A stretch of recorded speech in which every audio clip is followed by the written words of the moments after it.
Hi guys, I'm gonna try this today. Hopefully it'll work. But we are on chapter 2, Millie. Let's see what's happening with Millie now that we know that Alice is back in the city. Darn it, Millie muttered as she glared at Alice's laptop. The laptop, she reminded herself, and waited for its screen to bloom into life. Darn it, was one of the no-furs expressions she had picked up in her time with Alice and friends. And she started to say it when things weren't working out, which, just lately, felt like all the time. What's wrong? Asked Freddie, her tribe mate, and for the day her partner in crime. The Wi-Fi is very slow, said Millie, which is also something she learned from the no-furs, who were forever complaining about how long it took to appear on their various devices. Finally, the website loaded and the space for Millie to type her own password in. Alice had shown her how to use the computer and how to sign in to the experimental center's Wi-Fi, which was accessible even across the lake and for miles into the forest where the Yar's village was. That made things go faster, but faster was not fast enough for Millie. Any minute her mother might go walking through the woods to try and find her, or Tulip or Flory, the other Yard littles, might come running through the snow to see Millie doing an unforbidden thing and get her in all kinds of trouble.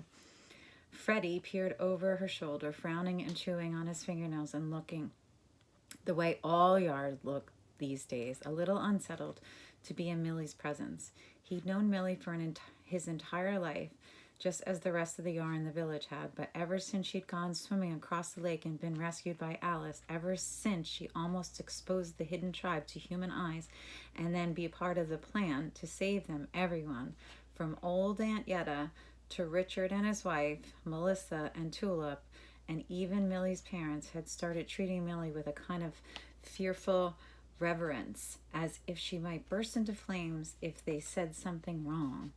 Or, she thought, may make them burst into flames. They thought that she knew things that she didn't know, but she'd seen things she hadn't seen. Just by having a no-fur friend and spending time out of the no-fur world, she'd become somewhat a little bit different. The Littles asked for her stories from the no-fur encampment. They wanted to know about the cars, the airplanes, the elections, the electronics, which is true that they only ate 3 times a day, and did they mind being naked all the time without any fur beneath their clothes. Millie explained that they were untroubled by their furlessness, and that airplanes were safe, and that no-furs did indeed vote on their leaders.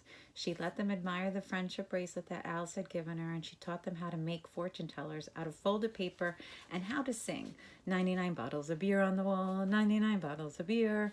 The other young Yar all acted as if she was a hero, crediting her for saving the tribe, and they all seemed to have forgotten that if it hadn't been for her curiosity, the tribe would have never been in that kind of danger in the first place.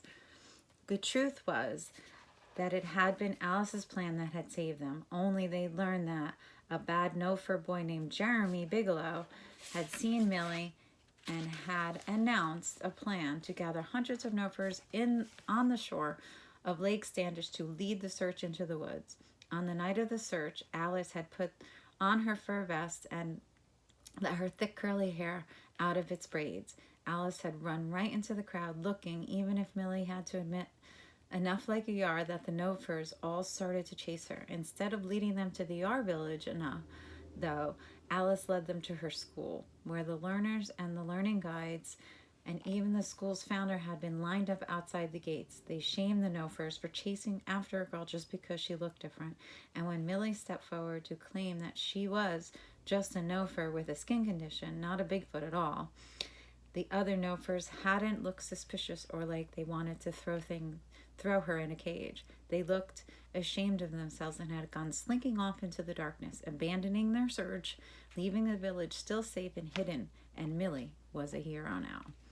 Mostly Millie didn't mind this special treatment, the way that Aaliyah would slip her extra hand pies on her way to school, bowing her head, too shy to even meet Millie's eyes, or how teacher Greenleaf no longer got angry if Millie hadn't finished her readings, or if she wanted to spend extra time in the lookout tree, from whose top branch she could see the center. She especially enjoyed the way Tulip, the largest of the Yarlittles, and for years Millie's sworn enemy, would flinch and cringe if Millie looked her way, as if Millie might have learned some secret new fighting tricks during her time across the lake. But it made her sad when Freddie, her old friend, did the same. Millie had always felt different from the other Yar. Most of the tribe mates would have been more than content to live a safe and quiet life, to know that when they were grown, they would live the same lives as their parents. They were happy in their village, content with their snug and hidden homes dug into the sides of hills, pleased to spend their days sewing and mending and cooking, chopping wood and gathering healing herbs, tending to the goats, preserving foods for winter, and making crafts or clothing or natural soaps and scrubs to sell on Etsy. Not Millie. Millie wanted more. Millie wanted to taste every treat that the No Fur world had to offer. She wanted to shop in a No Fur store, not just wear dresses her mother had sewn and shoes her father brought on the line. That she still calls it on the line. She had tender foot, a condition in which her feet never developed the fur and thick calluses that allowed the rest of the yard to spend even the coldest, snowiest winters without shoes. She wanted to go to concerts and see a movie in a big soft seat in the darkness of a theater with other No-Furs laughing at the funny parts and crying when the story got sad, instead of watching them on old Getta's television set all by herself because no one else was interested. She wanted to ride a train and a boat and a subway, to visit the beach and the desert and the mountaintops, to live in a big city, sleep in an apartment like the one Alice came from, high above the busy streets. More than any of that, though, Millie wanted to sing. She wanted to perform on stage in front of an audience. She wanted to be on television, like the people in her favorite show, Friends. Her fondest wish was to win the TV talent competition, The Next Stage, to stand in the spotlight next to Benjamin Burton with gold and silver confetti raining down on her and the crowd as they shouted her name.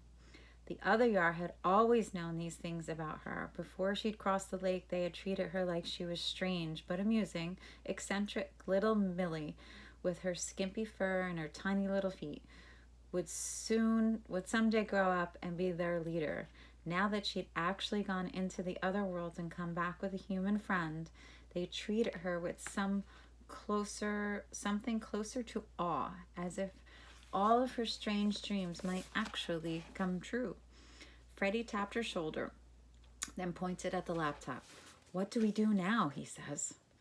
Millie looked at the screen. Before she'd met Alice and gone across the lake, Freddie had never been shy about telling her no, or when he thought something was a bad idea. Now he would agree to help, even before Millie had promised him all the sweets for a month. But he didn't look happy about it. He kept turning around, peering over his shoulder, even though they were down by the lake on the first day of the first month, standing underneath a pine tree, snow-laden branches. Old Aunt Yetta was off attending to Richard, who had fallen through the ice while ice fishing and broken his arm. Millie and Freddie's fathers were both deep in the forest, cutting down trees and dragging them back to the village for firewood. And Millie's mother, Septima, was hosting all the other ladies of the tribe to help finish the wedding quilt for Aaliyah, who would fasten hands with Lauren come the spring thaw. "Submit information here," Millie read. She already filled in the entire form, putting in whatever she could that was true, making up the rest. She had already convinced Alice to let her use her address at the center, and she'd have the required mailing address that she needed, and Alice had agreed to collect any mail that might arrive. All the other pieces were in place. Millie had an email address. She had faked her parents' signatures in the electronic signature box and promised that indeed she'd be available for an in-person audition in New York. All she needed, she smoothed her best blue dress, the one she'd been glad her mom hadn't noticed her wearing, was to submit an audition video by 5 o'clock on January 15th, which was why she convinced Alice to let her borrow her laptop and had talked Freddie into coming with her into the forest. "What do I do?" asked Freddie, as Millie located the app for the camera and clicked it into life. The laptop looked like a toy in his big hands, and he held it as if it were a bomb and it might explode if he loosened his grip. Hold the laptop, she says. Freddie fumbled with the computer. No, you need to turn the screen so it's facing me, Millie said, and tried not to sound impatient. If she could have asked Alice to help, or really had any know for kids just from across the lake, they'd have known what to do without being told.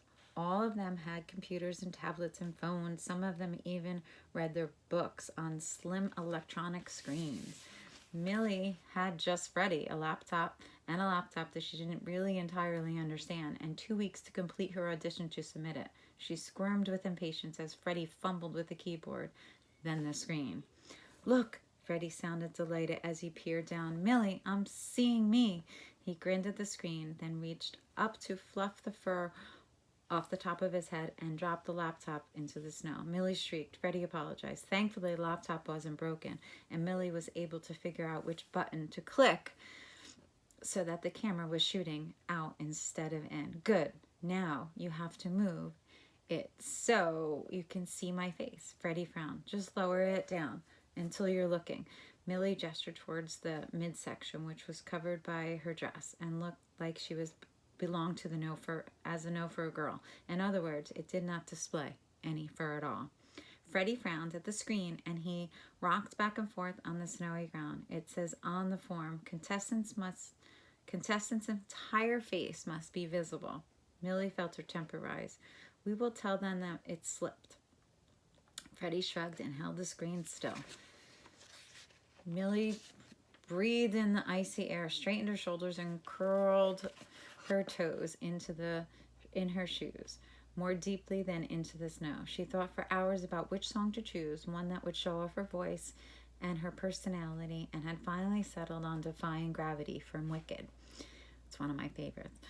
Every word of the song and the story of the green-faced girl who wanted to make friends and fit in and change the world could have been her story if you substituted fur for green and get famous for change the world.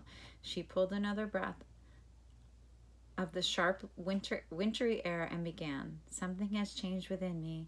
Something is not the same. And that's where we're going to end. So we'll see what happens after she sings the song and what Freddie does with it. It is a little bit longer of a chapter, so we'll see what happens tomorrow. And then we'll go on to chapter 3. So I hope you guys are all well and you guys are doing a great job. And I hope you're enjoying the day. It's not as nice as yesterday, obviously. You can see that. It's a little cloudy, a little rainy. But I hope you're all doing well. Miss you. Bye.